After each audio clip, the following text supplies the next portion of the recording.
Buenas tardes, hermanos.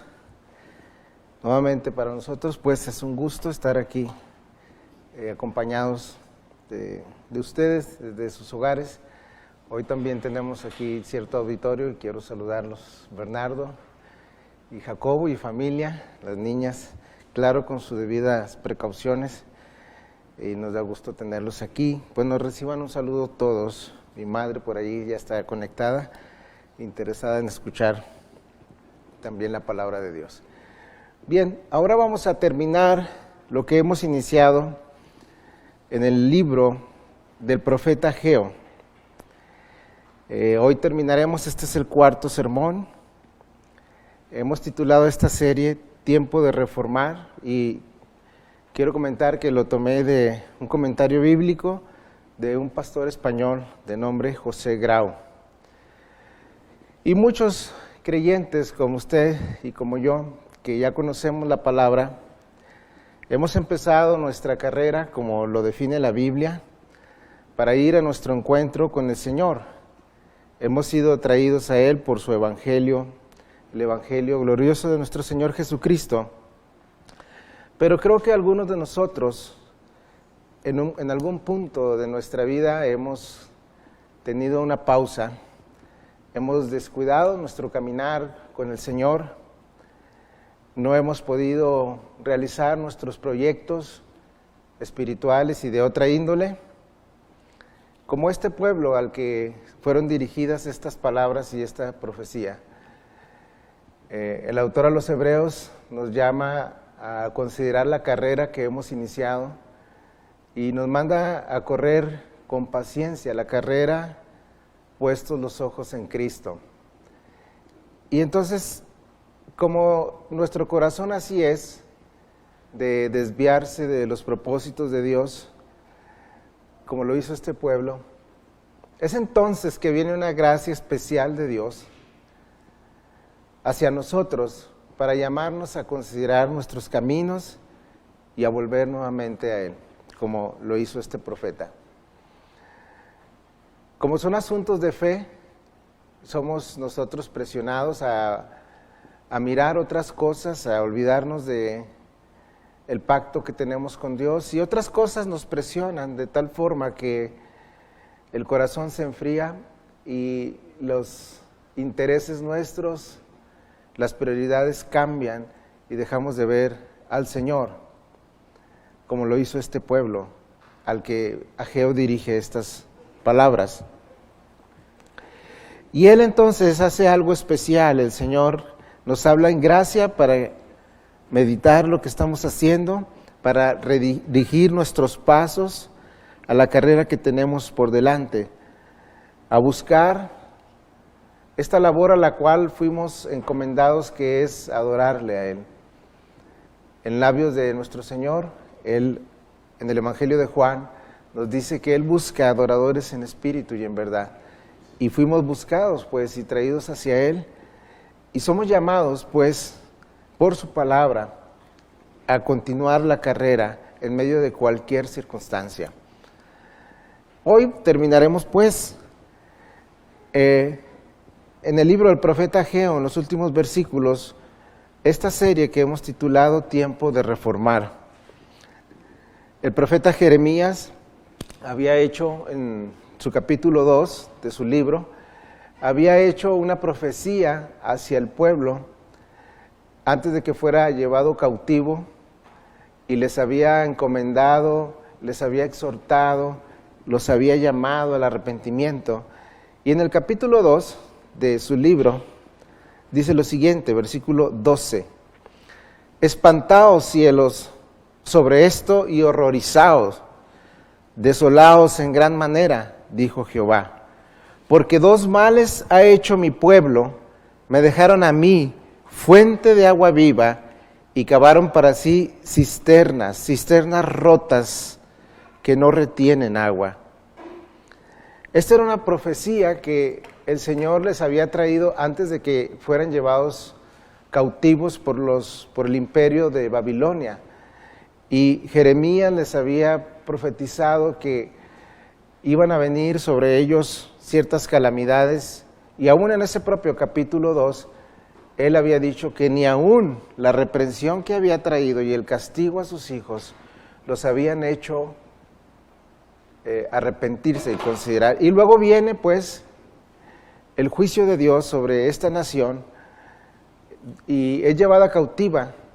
Y luego nosotros empezamos a leer este libro y a estudiarlo cuando Dios en su gracia cumple el tiempo de disciplina hacia este pueblo y los trae de nuevo a Jerusalén. Es una gracia que les había concedido el Señor y los repatria nuevamente a través de un rey llamado Ciro, y ese es todo el contexto del libro en el que hemos estado meditando. En la vida cristiana hemos de entender, queridos hermanos, que todo es por gracia. Aún el pueblo en el antiguo pacto fue tratado con una gracia tan maravillosa que si fuera por su propia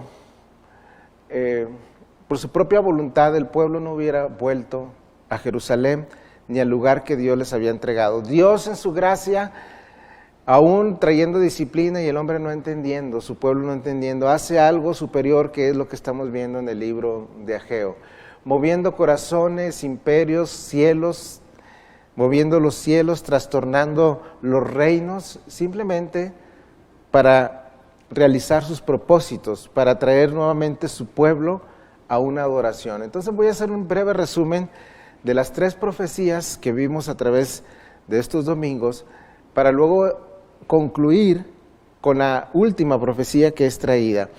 Vimos la primera profecía que tenía como tema principal una confrontación de parte del Señor, porque ellos habían invertido los valores, habían dado prioridad a sus caminos y sus planes que Él había revelado hacia ellos de reedificar su casa y la promesa que les había hecho de estar junto a ellos y su presencia.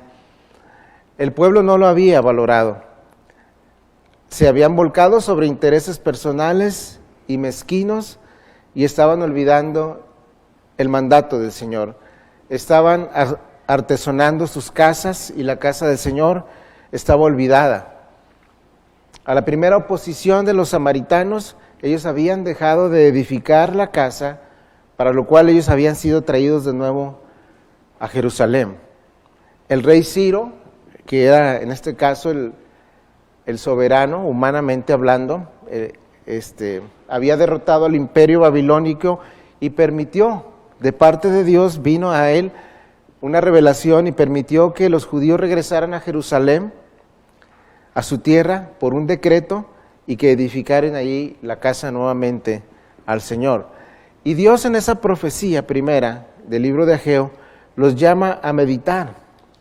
Los llama a meditar para que vean, para que mediten en sus caminos. Y el Señor, de una forma muy frontal, les dice: entonces ustedes dicen que no es tiempo de edificar la casa, pero están edificando sus casas artesonadas, están invirtiendo los valores.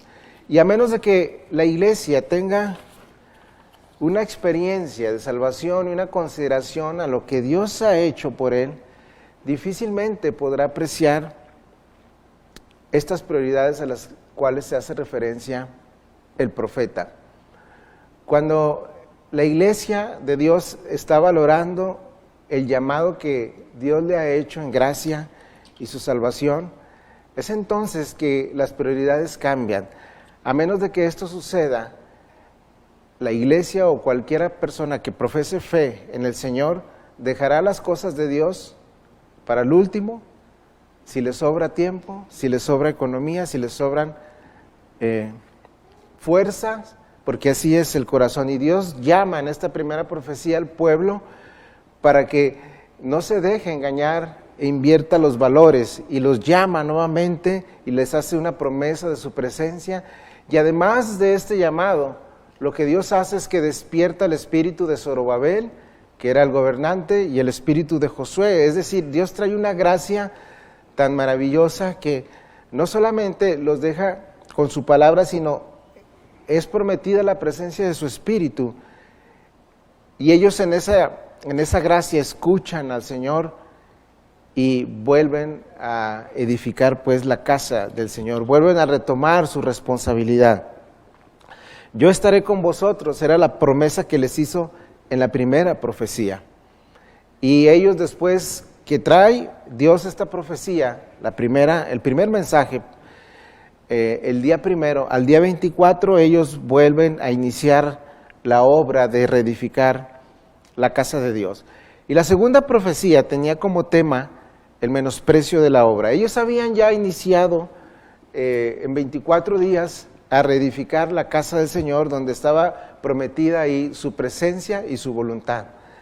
Y en la segunda profecía, el Señor les dice que los esfuerzos que ellos estaban haciendo para edificar la casa no correspondían a la gloria del llamado que ellos habían recibido. Y los llama a esforzarse, a tomar la decisión de hacerlo conforme al llamado que ellos habían recibido. Su apreciación no era la correcta, los esfuerzos no correspondían. Y Zorobabel y Josué y el pueblo son llamados en la segunda profecía a esforzarse y a edificar nuevamente la casa, porque yo estaré con vosotros, dice Jehová de los ejércitos. Y vimos la importancia del esfuerzo humano en la obra soberana de Dios. El Señor en el Nuevo Testamento le dice a la iglesia: esfuérzate en la gracia que es en Cristo Jesús. Lo que has oído de mí ante otros testigos, hay que encargarlo a hombres fieles que sean idóneos también para enseñar a otros. Y por enseñanza del apóstol Pablo también entendemos que él hacía un gran esfuerzo, que no corría en vano, que no golpeaba al aire. Y esto nos llama a una comprensión de la responsabilidad que tenemos delante de Dios de edificar su casa, de poner nuestros intereses en los intereses de Dios y del reino. Esto tenía que ver con la segunda profecía. O sea, los esfuerzos no correspondían y son llamados a valorar lo que estaban haciendo y a esforzarse en buscar nuevamente estar en la voluntad de Dios. Y el domingo pasado vimos la tercera profecía, que esa vino en el mes noveno. Y es la siguiente: el pueblo debía recordar por medio de preguntas realizadas a los sacerdotes lo que en el pasado ellos no habían podido discernir. El pecado tiene un efecto de pronta corrupción y ellos no lo habían considerado así. Y el Señor les dice que así fue, que la causa de su religiosidad fría, sin que el corazón estuviera involucrado, no funcionaba.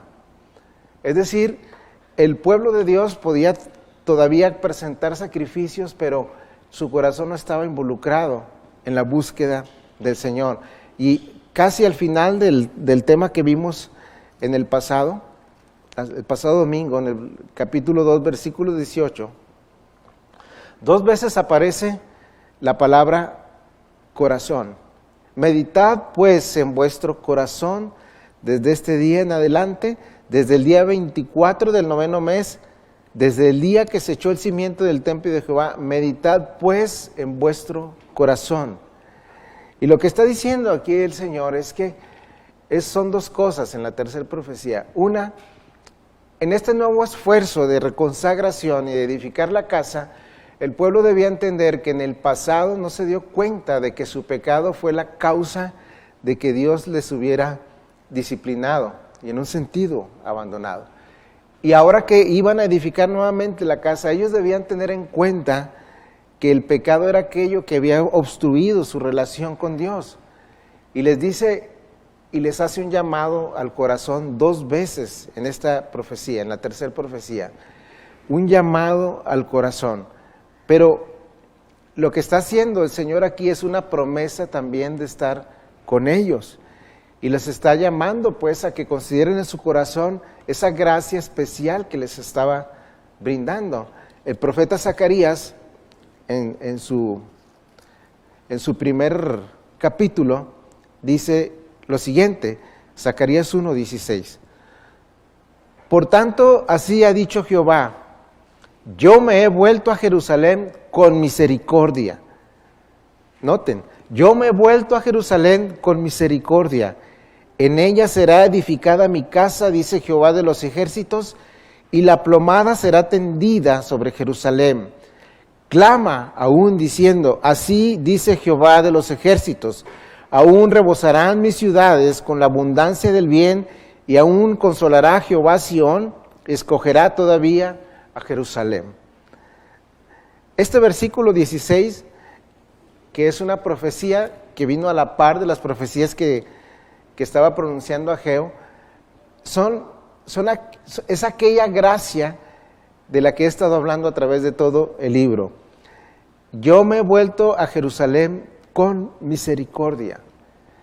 Mi hermano Mario había mencionado en su oración, como lo hace Esdras, como lo hace Nehemías, que este acto que Dios estaba haciendo era un acto de misericordia y gracia inmerecida hacia el pueblo. El pueblo había abandonado de una forma tan terrible a Dios, había adoptado otros dioses. Aún Jeremías les dice, yo no he visto otro pueblo que deje a sus dioses, excepto ustedes.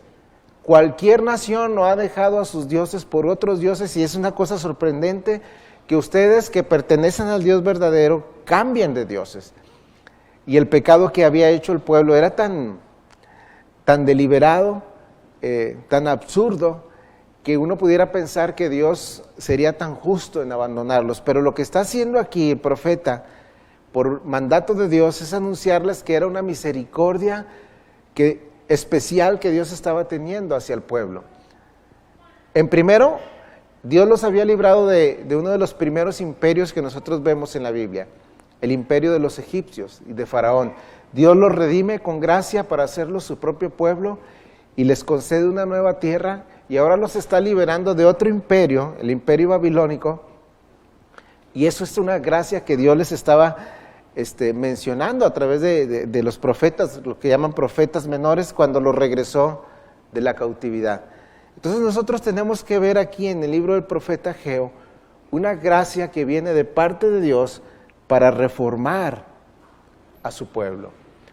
Un espíritu que es traído al hombre de una forma tan especial que, como vamos a ver en esta última parte del libro, haríamos bien como iglesia en abrazar, en creer y en esforzarnos por vivir este tiempo que el Señor nos está dando. Entonces así, veremos pues la última parte del libro que está mencionando el versículo 20 al 23. Vino por segunda vez palabra de Jehová a Ageo a los 24 días del mismo mes, diciendo, habla Zorobabel, gobernador de Judá, diciendo, yo haré temblar los cielos y la tierra, trastornaré el trono de los reinos y destruiré la fuerza de los reinos de las naciones, trastornaré los carros y los que en ellos suben, y vendrán abajo los caballos y sus jinetes, cada cual por la espada de su hermano. En aquel día, dice Jehová de los ejércitos, te tomaré, oh Zorobabel, hijo de Salatiel, siervo mío, dice Jehová, y te pondré como anillo de señal, porque yo te escogí, dice Jehová de los ejércitos. Esta última profecía tiene como motivo alentar no solamente a Zorobabel, quien representaba al pueblo, sino a todo el pueblo. Dios, además de que se está dirigiendo en una gracia al pueblo, cierra esta profecía con una promesa maravillosa de bondad y de su presencia. En el versículo 20 y 21 vemos la voz de Dios. En el versículo 22 vemos el contenido del mensaje, y el versículo 23 es una profecía de ánimo, no solamente para Zorobabel, sino también profética, como lo estaremos viendo. Los reinos, hermanos, estaban siendo sacudidos. Como notamos en el versículo 22, dice, yo trastornaré el trono de los reinos. Fíjese bien, y la palabra ocurre en singular, el trono de los reinos. ¿Sí? Dios promete que en medio de cualquier imperio, fuera el persa, el medo persa, el babilónico, y quien controlaba, vamos a decir, el imperio mundial, Dios tenía la capacidad de librar a su pueblo y de trastornar y hacer que las cosas que estaban sucediendo pudieran redundar para la gloria de su nombre, como hoy en día. Hermanos, como que no logramos apreciar estas profecías, tal vez por nuestra falta de conocimiento de aquellos tiempos histórico. Pero una vez que Ciro sube al reino, y es como quien dice el emperador humano de todos los reinos, no crean que las cosas eran tan sencillas. Una vez que fue derrocado Babilonia y que los medos persas suben al poder y tienen subyugados a todos los pueblos de aquel, bueno, Ciro debía ser presionado como rey, aquel que había accedido a que los judíos regresaran a Jerusalén. Iban a tratar de derrocarlo. O sea, Jerusalén y los judíos no tenían tranquilidad en ese entonces, y aún nosotros lo vemos cuando aquellos samaritanos quieren venir y reedificar junto a ellos el templo. Era un tiempo de guerra continua, era un tiempo de escándalo, de muertes, de guerra.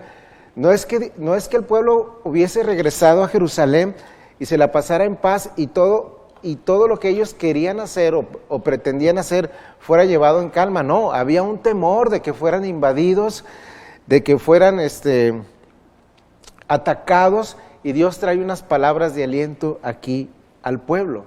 Y en medio de todos estos problemas, Dios promete cuidar de los suyos, no necesariamente librándolos de las guerras, como ahorita lo veremos. Dios hay una promesa mayor aquí.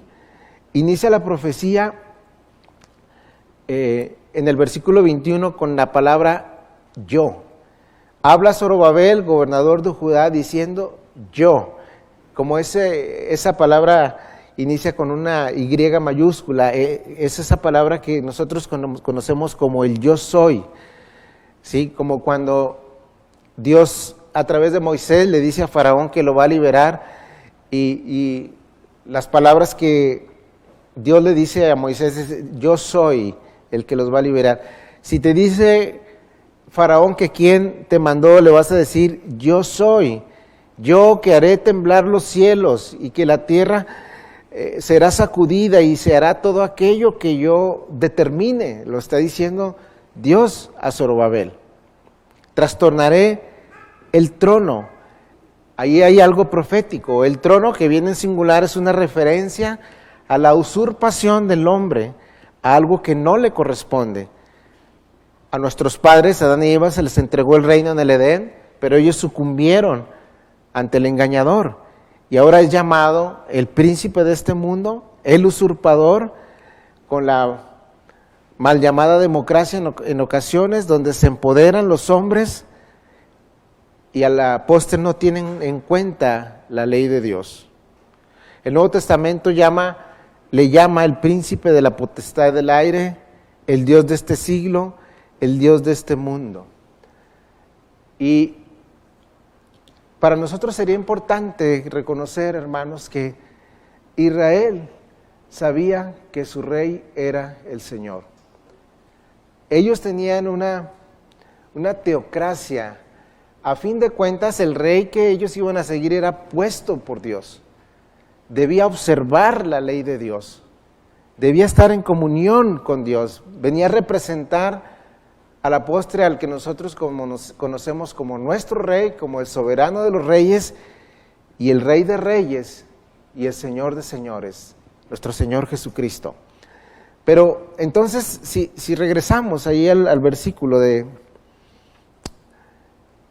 22, donde dice que Él trastornará los reinos, trastornaré el trono de los reinos y destruiré la fuerza de los reinos y de las naciones, y trastornaré los carros y los que en ellos suben, y vendrán abajo los caballos y sus jinetes, cada cual por la espada de su hermano.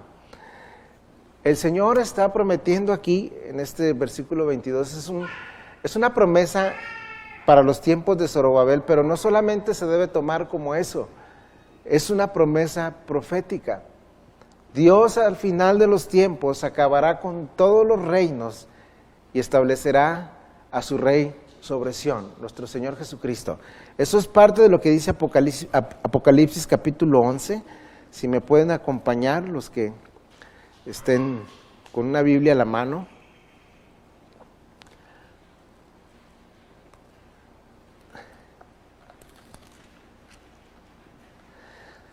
Apocalipsis capítulo 11.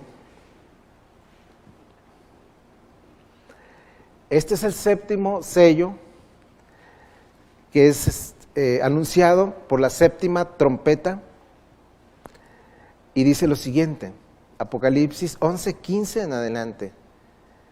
Esto es lo que sucederá en relación con la profecía de Zorobabel. El séptimo ángel tocó la trompeta y hubo grandes voces en el cielo que decían: los reinos del mundo han venido a ser de nuestro Señor y de su Cristo, y Él reinará por los siglos de los siglos. Y los 24 ancianos que estaban sentados delante de Dios en sus tronos se postraron sobre sus tronos y adoraron a Dios, diciendo: te damos gracias, Señor Dios Todopoderoso, el que eres y que eras y que ha de venir, porque has tomado tu gran poder y has reinado. Se airaron las naciones, y tu ira ha venido, y el tiempo de juzgar a los muertos, y de dar el galardón a tus siervos, los profetas, a los santos, a los que temen tu nombre, a los pequeños y a los grandes, y de destruir a los que destruyen la tierra. Y el templo de Dios fue abierto en el cielo, y el arca de su pacto se veía en el templo, y hubo relámpagos, voces, truenos, un terremoto y grande granizo. Esto es una revelación profética que coincide con los versículos que vimos en Ageo, ¿sí? Él les ha prometido trastornar los reinos y un día colocar a nuestro Rey, que es el Señor Jesucristo. Y esta profecía de Apocalipsis tiene relación con aquella que vemos en Ageo. Ahora, si me acompañan al Salmo 2,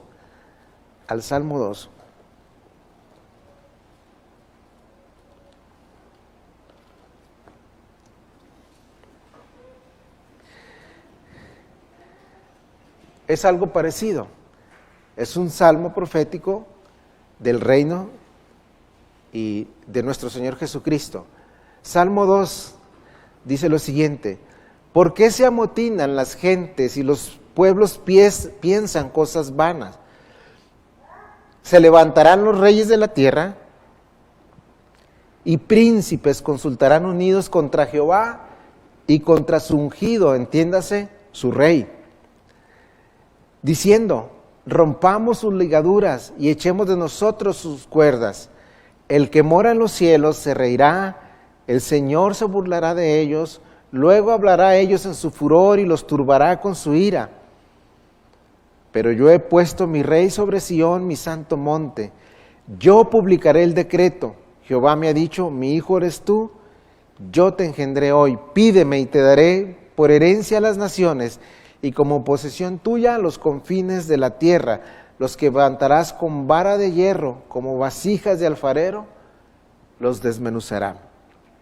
Bien, volvamos al profeta Ageo para tratar de ir cerrando este libro y finalizar con una aplicación que nos traiga aliento y esperanza como iglesia.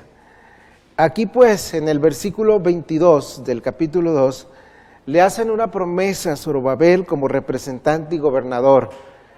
Ahora, hay más aquí que podemos aprender.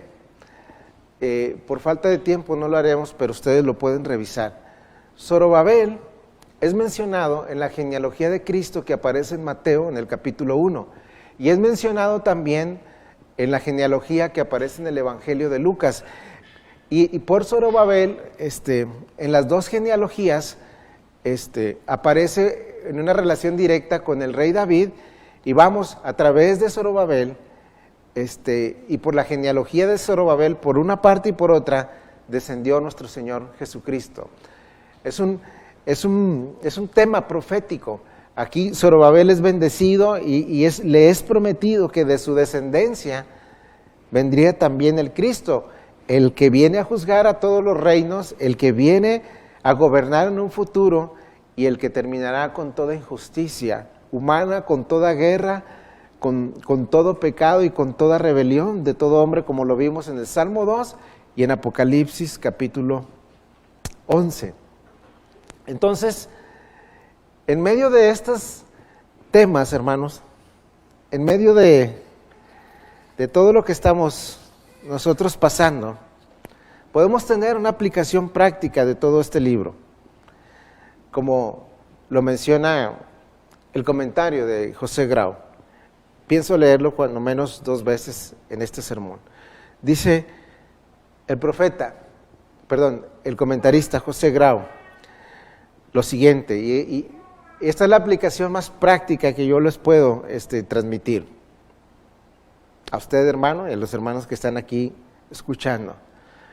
Podemos esperar y debemos esperar convulsiones del mundo en el sector salud, social y político, y más, dice él, cuando Cristo está por regresar, como los hubo en aquel tiempo y como los habrá.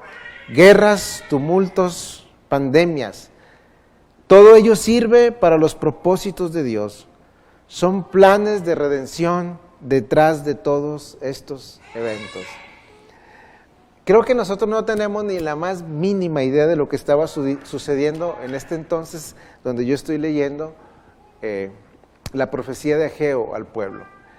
Particularmente yo pienso que eran tiempos más difíciles que los que nosotros estamos atravesando. Una nación a la cual había sido llevada cautivo, y cuando fueron llevados cautivos, no fue llevada toda la nación, mataban a los hijos, mataban a los cabezas de familia, y uno que otro que escapaba y que por gracia de Dios era preservado, como el remanente, como Daniel y los que nos menciona la Biblia, fueron reservados por Dios en una gracia, hermanos. Pero cuando un reino conquistaba a otro reino, prácticamente había una muerte, había muerte por todas partes. Aún en el propio libro de los reyes vemos que cuando un rey llegaba, mataba a la familia de otro que era posiblemente un candidato para rey. Y lo que estaba sucediendo en estos tiempos era que Dios, en su gracia, una gracia muy especial, había tomado a una descendencia de un pueblo rebelde, y en esa gracia los había hecho regresar a un lugar donde Dios había prometido su presencia en un asunto de pacto y de gracia hacia Abraham y hacia sus amados, hacia la línea del Redentor. Y los trae de nuevo a la nación, y ellos están con temor. No pueden edificar la casa, comienzan a hacerlo, tienen una oposición y dejan de hacerlo. Y Dios nuevamente despierta a hombres para que la gloria de Dios esté entre su pueblo, para que la presencia esté entre su pueblo, y estos hombres en gracia responden en arrepentimiento y comienzan a hacer las labores. Si usted pudiera leer el libro de Nehemías y de Esdras, no es una cosa sencilla lo que ellos estaban haciendo. Nehemías, que era el copero del rey, fue bendecido también con una gracia tan grande que se le da permiso de regresar a Jerusalén y hacer parte de la obra de reedificar no solamente el templo, sino la nación, las puertas de entrada, las murallas, los muros. Y cuando Nehemías le pide al rey Artajerjes permiso para regresar a Jerusalén y continuar con sus hermanos la reconstrucción del templo, él le hace una petición a Artajerjes, a otro rey, a otro gobernador, de ir a Jerusalén y llevar materiales para la reconstrucción de la ciudad y del templo. Y el rey le da permiso, dice, ve, y se le entregan tesoros. Y luego Nehemías se hace una pregunta a sí mismo, y le dice, ¿le pediré guardias al rey? Él se hace esa pregunta, dice, bueno, yo le estoy diciendo que el rey, que Dios es todopoderoso y nos va a cuidar, y si le pido yo una guardia especial, entonces, ¿qué tipo de Dios? ¿En qué tipo de Dios estoy confiando? Y entonces él tiene un dilema, y no le pide la guardia al rey. Se encomienda al Señor y se lleva los tesoros, y llegó sin problemas a Jerusalén. Es decir, lo que estaba sucediendo alrededor del tiempo, de estas profecías, eran tiempos más difíciles que los que estamos nosotros pasando. Y Dios se comprometió con el pueblo que si Él tenía que mover cielos, tierra, lo que tuviera que mover, Él haría que sucediera aquello que Él había determinado. Y una de las cosas que Él había determinado era que su casa fuera edificada para poner ahí su voluntad y su presencia. Y en esta última profecía Dios le trae pues a Zorobabel palabras de ánimo. Y todo lo que estaba sucediendo alrededor de estos tiempos, como lo escribe el comentarista José Grau, dice que nosotros debemos esperar convulsiones y particularmente, hermanos, yo creo que hasta se habían tardado. Convulsiones sociales y políticas como las que estamos viendo. Y más cuando Cristo está por regresar como los hubo en aquel tiempo y los habrá. Guerras, tumultos y pandemias.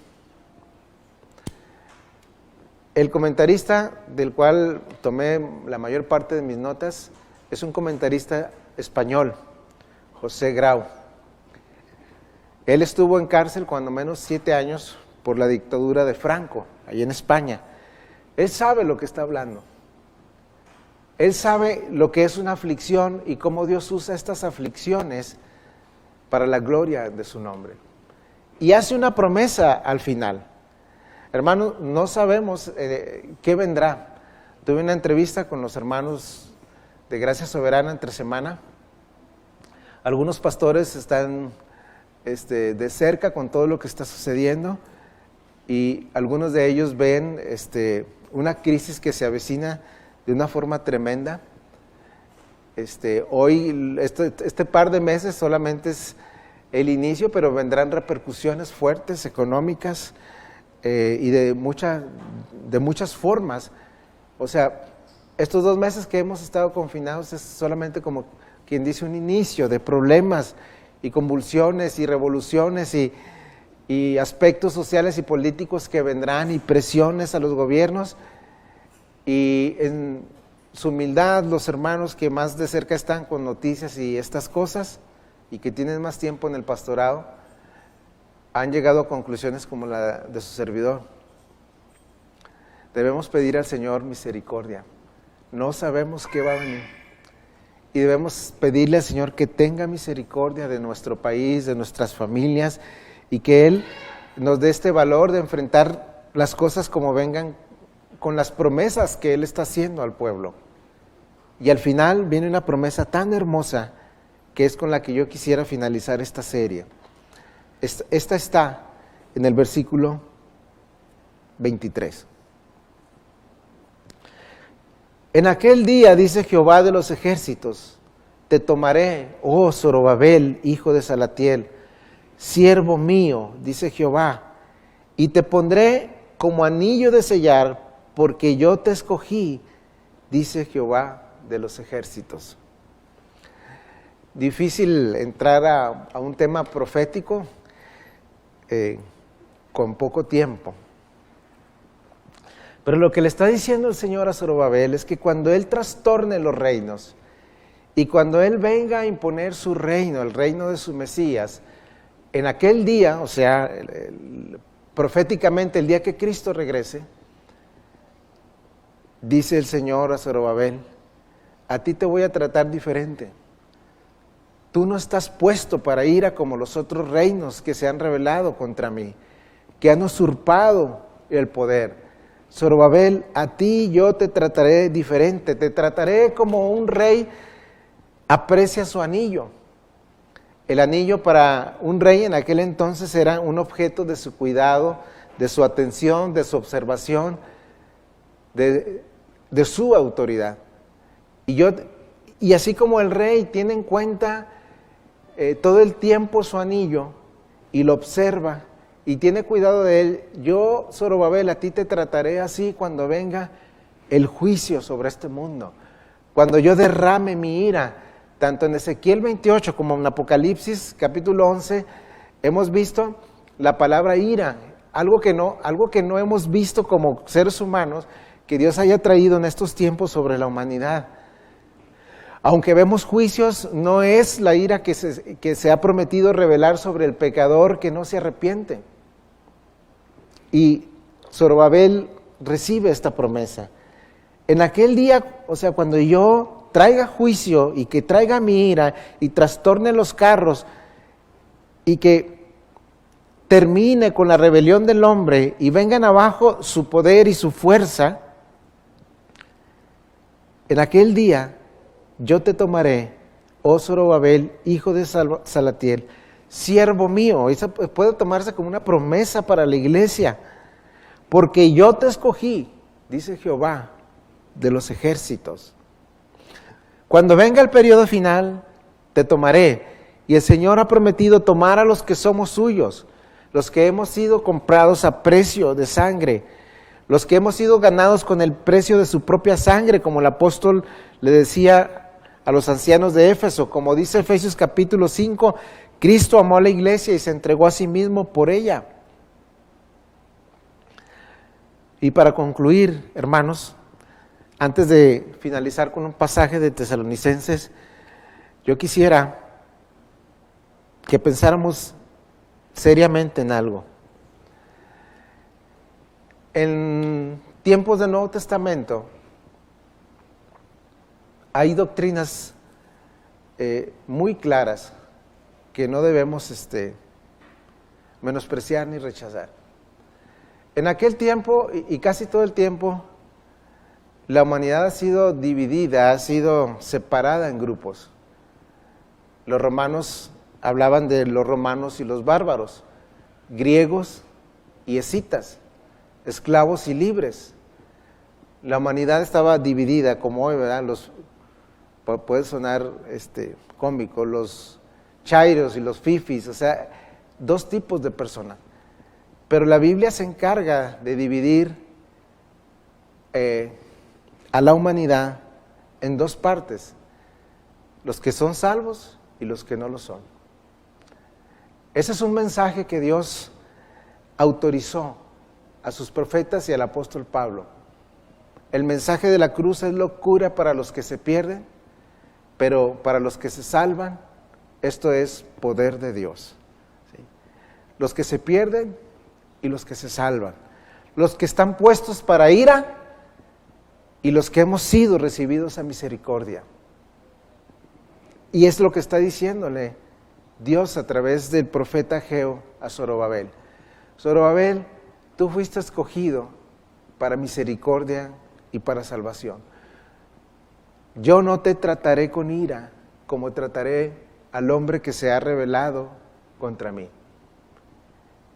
Fíjese lo que dice el apóstol Pablo en la primera carta a los Tesalonicenses, capítulo 5, y con esto finalizaremos, hermanos, la serie de Ageo, tiempo de reformar.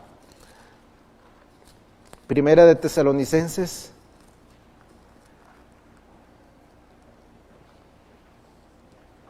capítulo 5. Voy a leer todo el capítulo para finalizar solamente con el énfasis en un par de versículos. Desde el versículo 18 del capítulo 4 se les está dando a la iglesia palabras de aliento. Por eso dice: por tanto, alentaos los unos a los otros con estas palabras. Están hablando del regreso del Señor. Pero acerca de los tiempos y de las ocasiones, entiéndase del regreso de Cristo, no tenéis necesidad, hermanos, de que yo os escriba, porque vosotros sabéis perfectamente que el día del Señor vendrá así como ladrón en la noche, o sea, nadie lo va a esperar. Que cuando digan paz y seguridad, entonces vendrá sobre ellos destrucción repentina, como los dolores a la mujer encinta, y no escaparán. Mas vosotros, hermanos, no estáis en tinieblas para que el día os sorprenda como ladrón. Es decir, esperamos su regreso. Porque todos vosotros sois hijos de luz e hijos del día. No somos de la noche ni de las tinieblas. Por tanto, no durmamos como los demás, sino velemos y seamos sobrios. Qué mensaje tan semejante al de Ageo. Pues los que duermen de noche duermen, y los que se embriagan de noche se embriagan. Pero nosotros somos del día, seamos sobrios, habiéndonos vestido con la coraza de fe y de amor, y con la esperanza de la salvación como yelmo, aquello que protege nuestra forma de pensar, de nuestra cabeza, porque no nos ha puesto Dios para ira, sino para alcanzar salvación por medio de nuestro Señor Jesucristo, quien murió por nosotros para que ya sea que velemos o que durmamos, vivamos juntamente con Él, por lo cual animaos unos a otros y edificaos unos a otros, así como lo hacéis. Este es un mensaje parecido al de Ageo a Zorobabel. Dios le dice a Zorobabel que él sería tratado de una forma diferente porque Dios lo había escogido no para destrucción, sino para salvación. Y aquí el apóstol Pablo le dice a la iglesia que no hemos sido puestos por Dios para ira, sino para alcanzar salvación. Cuando menos, si somos honestos, hermanos, debemos decir que ¿cuánto necesitamos estas palabras de aliento? Yo he estado tan agradecido en estos días con el Señor porque un grupo de hermanas y algunas hermanas, lo digo porque tal vez recibo informes de ellas, tal vez los hombres también lo hagan, pero se han edificado mutuamente. Han estado trabajando unas con otras y alentándose unas a otras en medio de esta situación que estamos pasando.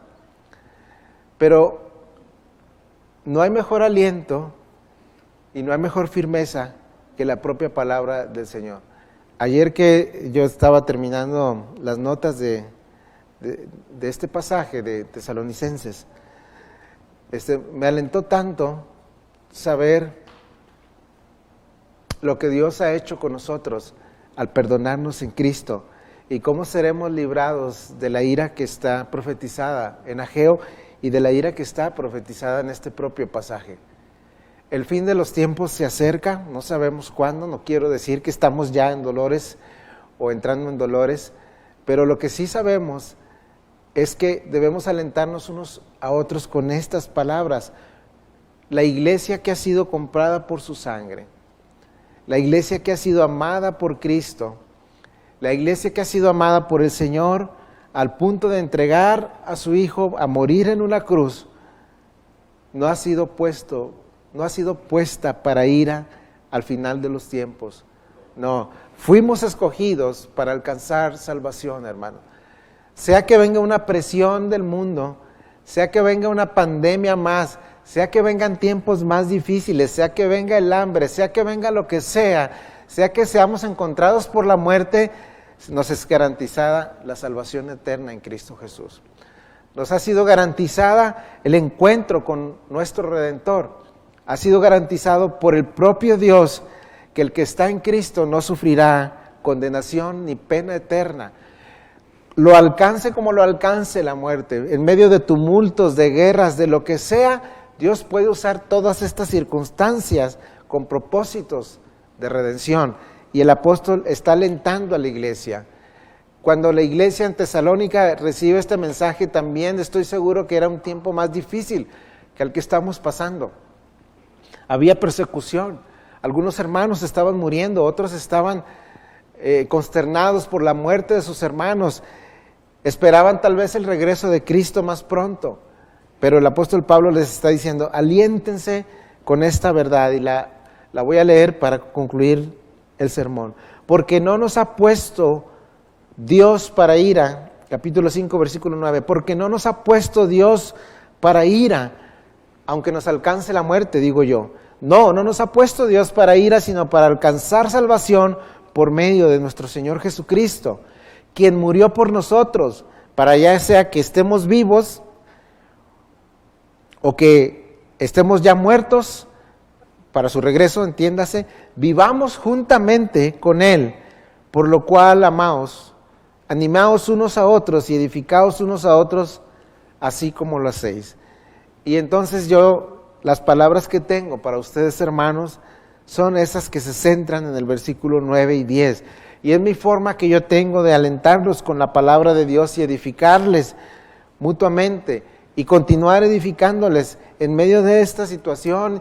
Y tal vez algunos de nuestros hermanos los alcance la muerte por esta situación que estamos pasando. Sé de un pastor que ya murió, conocido, de los que tenemos cursos de predicación expositiva. Uno ya murió, otro está muy grave, pero eso no importa. De alguna forma tendremos que morir, ya sea por un virus, ya sea por un accidente, ya sea de vejez, ya sea de lo que sea. Lo que importa es lo que sigue después de ahí. Y la Biblia dice que nosotros no hemos sido puestos para ir, ya sea que muramos antes de que el Señor regrese, ya sea que estemos vivos cuando Él regrese. Lo que nos corresponde a nosotros es un trato de misericordia, porque la ira que nosotros merecíamos fue puesta sobre el Hijo de Dios. Él murió por nuestros pecados, lo dice aquí, quien murió por nosotros, para que ya sea que estemos vivos o que hayamos muerto, seamos tratados con misericordia y seamos salvos por su vida. Entonces toda esta profecía que nosotros pudimos estudiar en el libro de Ageo es actual, se puede aplicar a nuestras vidas. Tengamos las prioridades correctas, hermanos. No seamos como aquel pueblo de Dios que fue reprendido por el Señor porque estaba valorando otros intereses en vez de su persona y de su casa. No menospreciemos el trabajo que Dios nos ha llamado a hacer, de edificar su reino, de predicar su evangelio, como ellos fueron llamados a edificar su casa. No menospreciemos tampoco el asunto del pecado, que es lo que limita nuestra relación con Dios. Seamos consagrados a Él y vivamos una vida acorde al llamado que hemos recibido, como el apóstol Pedro dice, que si invocamos nosotros por Padre a Dios, debemos conducirnos en esta vida santa y piadosamente ante su regreso. Y por último, está la promesa de un trato de misericordia tan grande que cuando venga la destrucción sobre este mundo y cuando Cristo sea establecido como el Rey de Reyes y cuando este mundo sucumba y sea terminado en juicio, nosotros seremos tratados con misericordia y alcanzaremos salvación. Alentaos pues con estas palabras, dice el apóstol Pablo, y alentaos unos a otros. Cristo viene, hermanos, y cuando venga, vendrá y tratará a su pueblo con misericordia, lo abrazará en su seno y será llevado a la morada de su Padre en salvación. En medio de todas las circunstancias que puedan venir, Dios está detrás de toda circunstancia, usándolo para la gloria de su nombre. Vienen tiempos difíciles, muy difíciles, y creo que como no sabemos en ciencia cierta qué está haciendo el Señor, debemos pedir misericordia por nuestro país, debemos pedir misericordia por el campo, por los cultivos, debemos pedir misericordia y salvación para los nuestros, porque si no están en Cristo, están del otro lado de lo que mencionamos. Si no alcanza salvación, entonces es que el hombre encontrará condenación. Permítame hacer una oración y que el Señor nos aliente con estas palabras de que su pueblo, el que ha sido redimido, fue puesto para alcanzar salvación. Padre, te damos gracias por el tiempo que nos permitiste estudiar este precioso libro. Cómo el corazón del hombre es tan parecido. Hablamos de eventos que están marcados hace más de 2500 años. Y un pueblo testarudo, un pueblo que no lograba ver tu gracia, tu presencia y tu misericordia, enfocado en los valores de la tierra, debilitado por el pecado, deteniendo su carrera delante de ti. Somos tan parecidos, oh Dios, a ellos. Pero queremos pedirte, Señor, que nos levantes y nos des la gracia que les diste a ellos, la promesa de tu Espíritu reinando y moviéndose en medio de ellos, y la esperanza de la vida eterna como una promesa. Vengan los tiempos que vengan, Señor. Vengan las dificultades que vengan. Tu palabra nos promete salvación y vida eterna por medio de nuestro Señor Jesucristo. Y permítenos que esas verdades nos vuelvan a alentar, nos vuelvan a poner de pie y a que lo cojo no se salga del camino, a continuar la carrera a la cual hemos sido llamados. Glorificar tu nombre, extender tu reino, predicar tu evangelio y llamar a otros a la salvación. En el nombre de Cristo pedimos gracia para esta serie de mensajes que hemos recibido. Amén. Gracias, hermanos, por continuar.